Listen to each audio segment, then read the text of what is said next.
Every perfect life has a breaking point. For HAE-WON Kang, that breaking point came on a Wednesday night in November. It was a charity dinner. The kind of event where Seoul's elite gathered to display their wealth while pretending to care about those less fortunate. Her husband, MIN-JUN Kang, was there beside her. Charming. Attentive.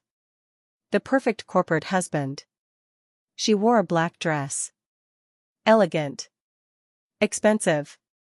The kind of dress that costs more than most people make in a month. She smiled at the right moments. Laughed at the right jokes. She was, by every measure, the perfect wife.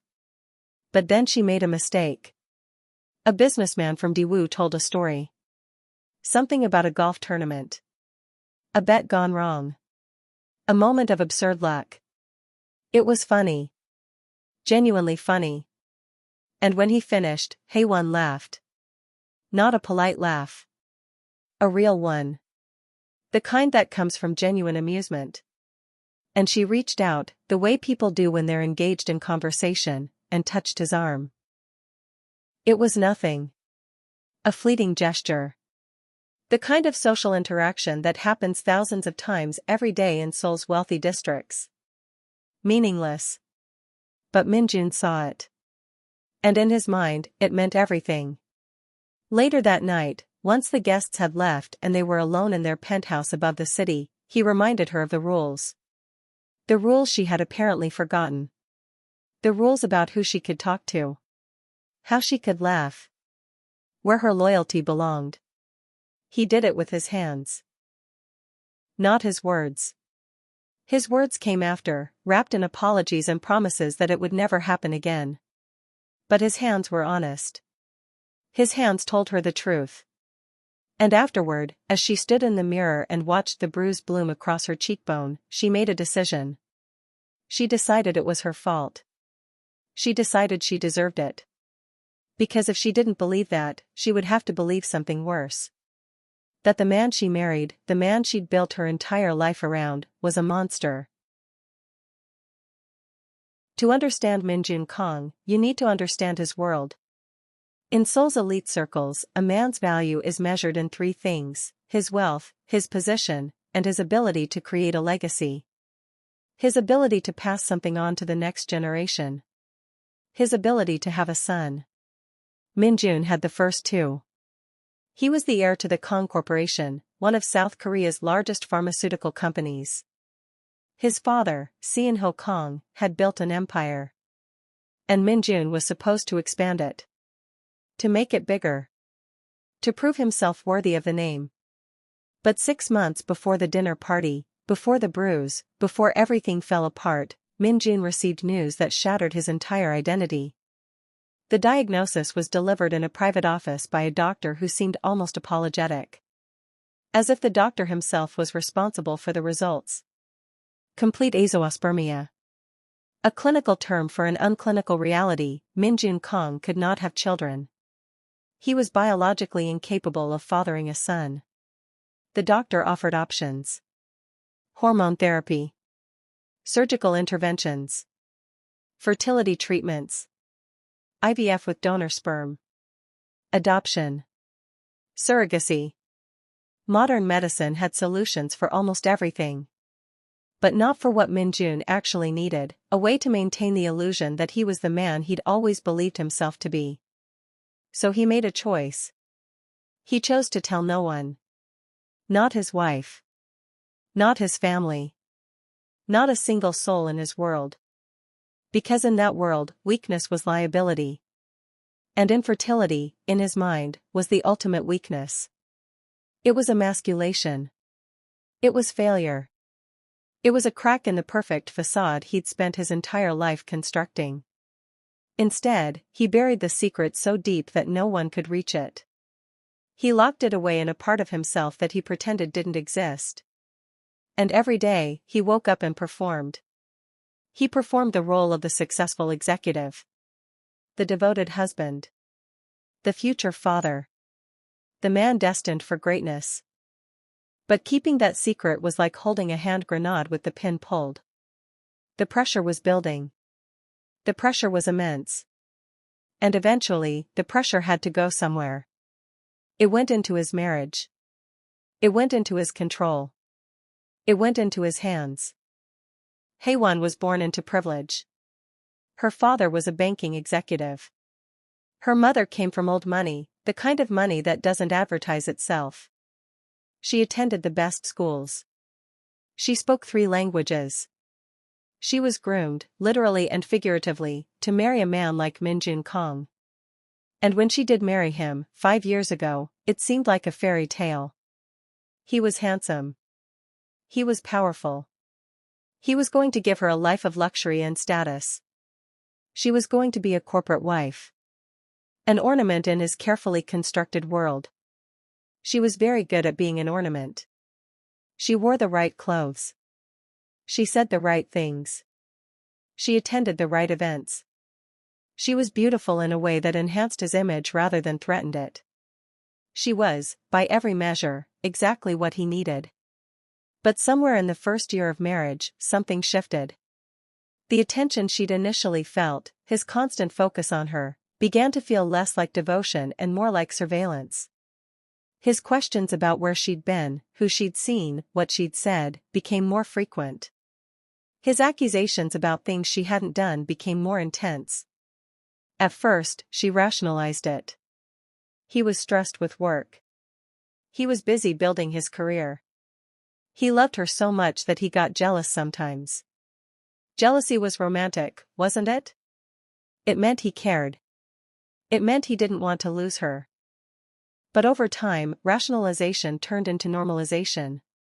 The accusations became routine. The monitoring became expected. The isolation became her life. She stopped going out as much. She stopped seeing her friends. She stopped doing anything that might upset him. She shrank. Smaller and smaller, until she existed only in the spaces he allowed her to occupy. No one knew. Not her family. Not her friends. Because when she was in public, she was still that ornament. She was still beautiful. She was still smiling. She was still perfect. But in private, she was terrified. Terrified of saying the wrong thing. Terrified of looking at the wrong person. Terrified of doing anything that might trigger his rage. Because by year 5 of the marriage, the rage had become the most consistent thing in her life. And she had begun to believe that she deserved it. But over time, rationalization turned into normalization. The accusations became routine. The monitoring became expected. The isolation became her life. She stopped going out as much. She stopped seeing her friends. She stopped doing anything that might upset him. She shrank. Smaller and smaller, until she existed only in the spaces he allowed her to occupy. No one knew. Not her family. Not her friends. Because when she was in public, she was still that ornament. She was still beautiful. She was still smiling. She was still perfect. But in private, she was terrified. Terrified of saying the wrong thing. Terrified of looking at the wrong person. Terrified of doing anything that might trigger his rage. Because by year 5 of the marriage, the rage had become the most consistent thing in her life. And she had begun to believe that she deserved it. Min-Jun's father, Seoul Kang, was a man from a different generation. A man who believed that weakness was a luxury he could not afford. He'd built the Kang Corporation from nothing, starting with a single pharmaceutical plant and expanding it into one of Korea's most powerful companies. He believed in discipline. In control. In the absolute authority of the patriarch. And he believed, above all, in legacy. A man's legacy was his immortality. It was the proof that his life meant something. And the most important part of that legacy was a son. An heir to carry on the name and expand the empire. Seoul made his expectations clear. Min-Jun was not just supposed to run the company. He was supposed to expand it. He was supposed to make it larger than it already was. And he was supposed to do it while producing the next generation of Kangs. A son to inherit what MIN-JUN would build. Every family dinner became a minefield. Every conversation with his father was a judgment. Seon-ho would ask about the company. Ask about projects. Ask about performance metrics. And then, almost as an afterthought, he would ask about grandchildren. When was MIN-JUN going to give him a grandson? What was taking so long? MIN-JUN's mother was more subtle. But her pressure was constant. She would comment on other women her friends knew who had already produced children. She would mention how happy she'd be to be a grandmother. She would hint, in the way mothers do, that HAE-WON's value was tied to her ability to bear a son. And MIN-JUN, caught between his father's demands and his biological inability to fulfill them, felt the pressure mounting. It was a constant weight. A constant reminder of his failure. A constant humiliation that no one could know about. So he began to transfer that pressure. He began to project it onto the people around him. Onto his wife. Onto his employees. Onto anyone weaker than himself. Because controlling others made him feel like he still had control over his own life. It made him feel less powerless. Less emasculated. Less like a failure. The pressure was building. And like any pressure, it needed a release valve. The dinner party was supposed to be a showcase. MIN-JUN had invited 12 guests. Business associates. Politicians. Their spouses. Important people. The kind of people who could help expand the Kang Corporation. The kind of people whose approval mattered. HAE-WON played her role perfectly. She wore a black dress that cost more than most cars. Her makeup was flawless. Her jewelry was understated but expensive. She moved through the apartment like she was born to be in rooms like this, which, essentially, she was. She was gracious. She was warm. She made each guest feel like they were the most important person there. She asked about their lives. She listened to their stories. She laughed at their jokes. She was, by every measure, the perfect corporate wife. But then there was the businessman from Daewoo. He was telling a story about a golf tournament. About a bet he'd made with a colleague. About how he'd won by accident, through pure luck. It was a funny story. Self-deprecating. Charming. And when he finished the story, HAE-WON laughed. Not a polite, performative laugh. A real one. And in that moment of genuine amusement, she touched his arm. Just briefly. Just for a moment.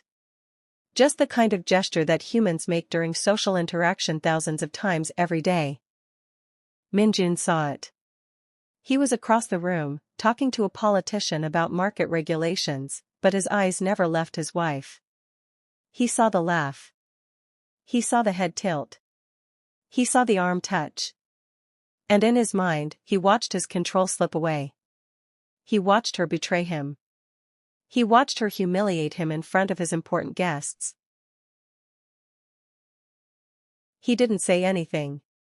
He didn't make a scene. That would have been too obvious. Too public. Too revealing of the cracks in the perfect facade. Instead, he excused himself. He went to the bathroom. He looked at himself in the mirror and felt the rage building. A rage born of humiliation. Of powerlessness. Of all the accumulated shame he was carrying about his infertility and his failure and his inability to control even his own wife.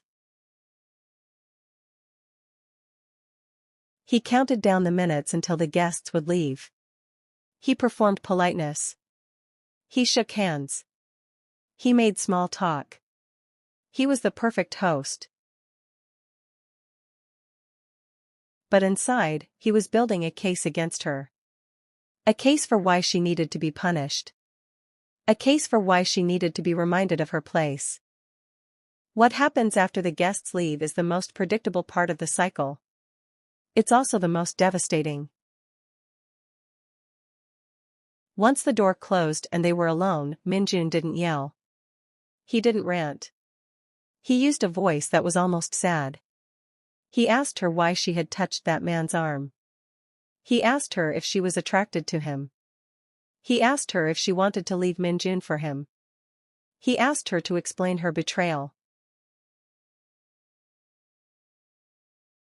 And HAE-WON, confused, tried to explain that it meant nothing. It was just a friendly gesture. It was normal. Everyone touches everyone's arm when they're having a conversation. But that's when his sadness turned to anger. That's when he told her she was gaslighting him. That she was trying to make him feel crazy for noticing what he'd clearly seen. That she was trying to make him doubt his own perception of reality. And as she tried to defend herself, as she tried to explain that she hadn't done anything wrong, he struck her. His hand connected with her face in a backhand motion. Not a slap. A full, closed-fist backhand. The kind of hit that leaves marks. She staggered. She caught herself against the dresser. For a moment, they both froze. She touched her cheek. She felt the warmth. She knew a bruise was forming. And then came the worst part. The part that's more damaging than the violence itself. Min-Jun's expression softened. His anger transformed into remorse. He approached her. He held her. He whispered that he was sorry. That he didn't mean it.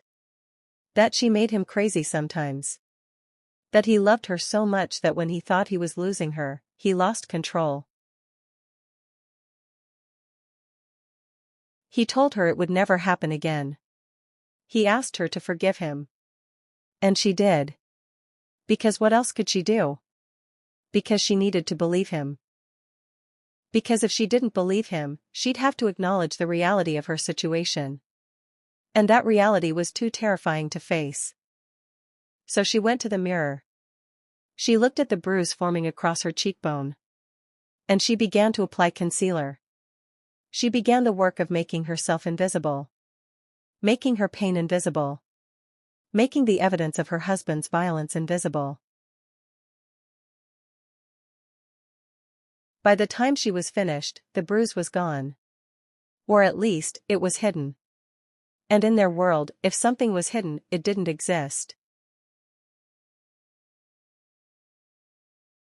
In a different part of Seoul, in a less wealthy district, there was a small physical therapy clinic. It wasn't fancy. It didn't have the prestige or the high price tags of the clinics in the wealthy areas. But it was staffed by people who genuinely wanted to help. TAE-OH worked there. He was 31 years old. He'd studied physical therapy because he believed in healing. He believed that if you could help someone with their physical pain, you could help heal something deeper. Something in their spirit. He didn't know that some people didn't want to be healed. Some people wanted to keep hurting. Some people wanted to spread their pain to anyone who got close to them. Stopwatch equals 2S. One morning, his receptionist handed him a new file. The name was MIN-JUN Kang. Premium rates. Discretion required. 3 sessions a week, indefinite. TAE-OH had no way of knowing who this person was. He didn't follow celebrity gossip. He didn't pay attention to the wealthy elite of Seoul. He just knew someone needed help. Stopwatch equals 2S. And he was going to give it. He was going to try to heal this man's pain. He was going to try to fix what was broken. Stopwatch equals 3S. He had no idea that this decision would pull him into a story of abuse and obsession and violence. He had no idea that his kindness would be weaponized against him. He had no idea that his desire to help would make him complicit in someone else's suffering. Stopwatch equals 2s. But the door was opening. The man was arriving. And everything was about to change. Stopwatch equals 3s. In Seoul's glittering towers, where wealth buys silence and power erases truth, a storm was building. 3 people were about to collide. A man with a secret shame. A woman learning to survive. And a stranger about to be destroyed by their collision.